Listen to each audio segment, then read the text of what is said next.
Are we on? I think we're on. Welcome back to The Broke Investor.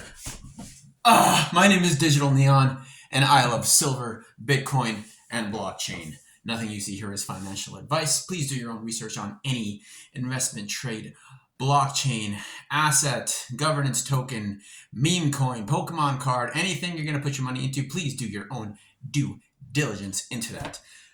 Woo! Hello, Happy New Year, and welcome to 2026.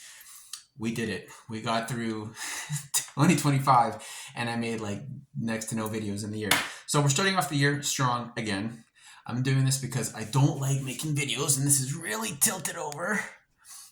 I'm getting used to making videos more often. So this is basically going to be the silver video. And yes, I'm wearing the same sweater. This is my comfy sweater. But I am wearing my Hamilton watch and my Mexican silver.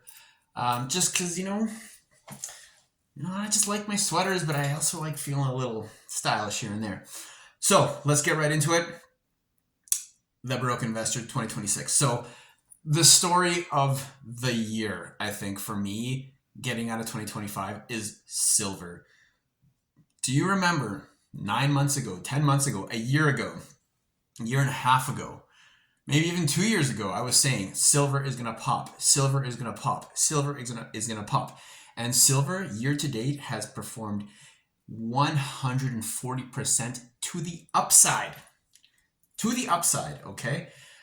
So again, it was an obvious call, but we did it correctly right here on The Broke Investor. We called silver. We called for triple digit silver. And technically, we topped out silver at 109 Canadian dollars. Therefore, prediction complete. Even though I have also said that we could expect silver to go to triple digits in US dollars, that is still yet to be seen. However, given the strength that it's moving right now, that it's moving with right now, I think that is quite possible. We have a lot of factors kind of contributing to this price appreciation into silver moving into 2026. So let's start. I have a list for you guys today. I did show notes. I do them by hand. I believe that doing stuff by hand connects my mind to my mouth, and it's better for me to do that. Excuse me. Sorry, I'm a little sniffly here. So let's get right into it. So yeah, we covered silver to 140% to the upside. Excellent move. Let's see. So what contributed to that was a few things. So the first thing is on the COMEX, which is the, if you're familiar with precious metals, you're familiar with the COMEX, which is the exchange most used in the West to trade silver, which is on a paper delivery system settled in US dollars. So if you're investing in silver, typically in the West, when that contract is settled, when you cash out of that trade, you're typically getting paid in US dollars. You're not getting paid in physical silver, right? Right. So what happened here was the margin for the futures requirements was actually altered and changed. I do believe you have to put a little bit more margin down in order to execute trades because of, liquidity is moving, and physical versus paper is basically what's happening now between the Shanghai Metals Exchange and the CM or the COMEX or the West. So we're seeing traders in the West trading silver, settling, paper silver settling in dollars, whereas in China, they are settling accounts in physical silver. So if you're trading in China and you want physical silver on demand rather than settled in yuan or US dollars, they are settling trades. You can cash out in physical silver in China. That is absolutely wild. So that's contributing to it. The paper versus physical field. The physical is definitely going to have a higher price. So if you do look at the silver price out of Shanghai compared to out of London or New York, Shanghai is going to price that silver a little bit higher just because they are playing an arbitrage game here, and physical silver in hand is worth more than a paper contract settled in US dollars. Cool. All right. So The China arbitration opportunity, I think, kind of touched into that. So, as of yesterday, January 1st, 2026, we are seeing silver export restrictions in China. So, we know that China typically refines a lot of the world's industrial sized silver orders. So, if you're a big corporation, you're not going to your local federal. You're likely not buying your silver from your government mint.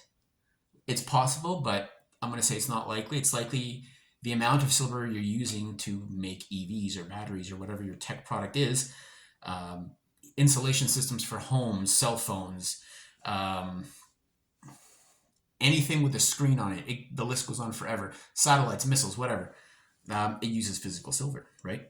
So the as of the first, China is now restricting how much silver actually leaves the country, how much processed refined silver, because a lot of ore comes into China, raw silver, and they process it and they get it down to an industrial grade, like a finer industrial grade, and they ship it out to a lot of the markets around the world.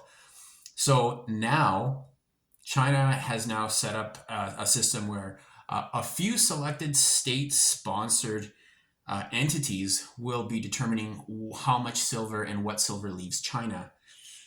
Bit of a squeeze on the price we're going to see there. So now we're seeing actual nations restricting the flow of the white metal. And I think we saw some of this in Mexico last year too. We saw silver being restricted for export as Mexico is quite rich in silver. Cool. All right. So, yeah, so a little bit more on the silver.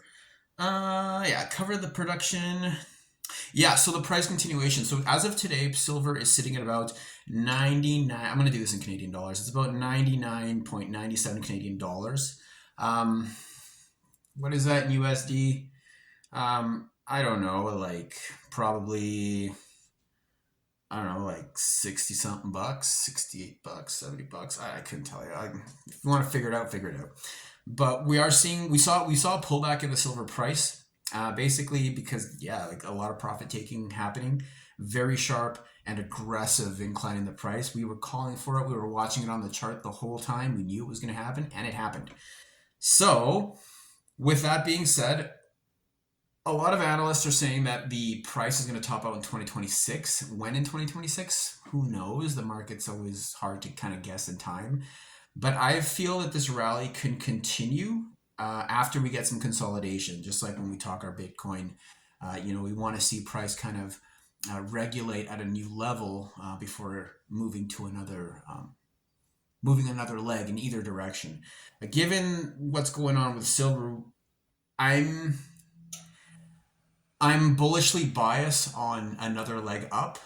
However, this consolidation period, who knows how long it could last. We could be sitting at this range for a week, 2 weeks, a month. I'm not sure, but I'm sure end of January, we'll have a very clear idea of where all markets are going, because January, typically, I feel we get a little bit of a pump because we get that new money coming into the year. Initial buying kind of happens and then it tapers off until about February.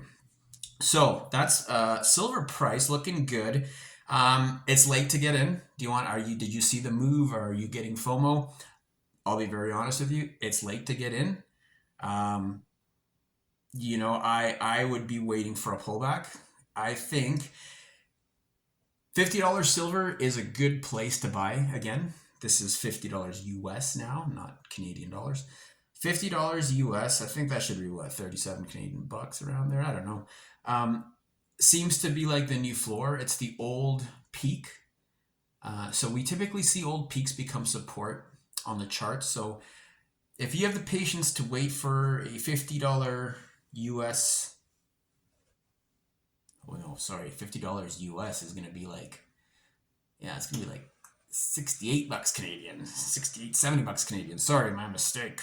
If you can wait for that pullback, that's going to be a better entry point, because I do think silver will consolidate again at that, test that low again before attempting another leg. But again, nothing you see here is financial advice, and for purely educational / entertainment purposes only. Talk to your financial advisor if you need financial advice. Okay, so that's the silver price. Yeah, like just a really crazy time for silver. I don't really want to talk about Bitcoin today. Typical bear market. We have a lot of like bear market sentiment in the like out there right now. We're seeing, stocks kind of start to slow down a bit. A lot of things pulling back. Bitcoin definitely pulled back, topping out at 126,000 US, and today we're finding it at about, what are we sitting? We're sitting at $89,800 US as of right now. You know what? In the future, I'm just going to give you US dollars. I'm not going to be bouncing back. The only reason I went to the Canadian dollars was to fulfill that triple digit silver thing. So we're going to kind of just continue our price analysis and projections in USD. So yeah, not really too much to go on the Bitcoin. I think I've really rambled enough. I'm trying to keep these videos relevant rather than rambly. So we'll probably get on the Bitcoin price again. I'll actually have a chart up, but I just wanted to really address silver for the end of year and come out wearing a little bit of silver. It's the silver video, right? What an amazing run! And if you caught the entry and if you wrote it up with us, congratulations. You did really well. You did really good. 140%. We literally have been riding that from the moment that momentum initiated. So stay tuned here to the Broke Investor. We're going to be looking at more charts and price analysis for different asset classes. Again, we're going to be sticking to our favorite blockchain assets and our favorite precious metals assets because we love traditional stuff and we love the new stuff. And I think that's just the niche, right? We're not going to be talking about too much else. So with that said, thank you so much for joining me on The Broke Investor. My name is Digital Neon, and I will see you on the next one. All right. I have to get up, run around, and hit the stop button. See ya!